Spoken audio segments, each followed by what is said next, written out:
अस्सलाम वालेकुम दोस्तों, कैसे हैं आप लोग।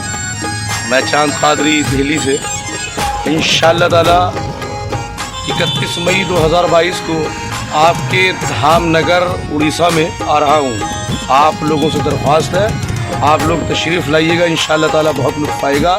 दुआए खैर में याद रखिएगा। अस्सलाम वालेकुम वरहमतुल्लाहि व बरकातहू।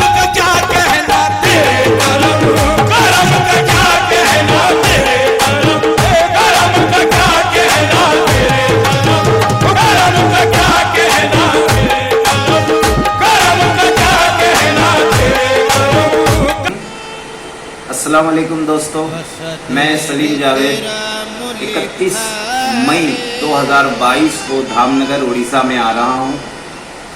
आप तमाम से गुजारिश है कि इस शानदार कव्वाली के प्रोग्राम में शिरकत करें। इंशाअल्लाह बहुत मजा आएगा। रिश्तों से पूछिए अज़मत,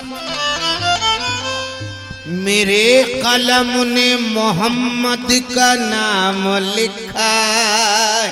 वल्लाह वल कलम के इशारे समेटकर बिखरे हुए शफक के नज़ारे समेटकर ये आसमां कुछ और सुहाना दिखाई दे, लिख दूं नबी का नाम सितारे समेटकर।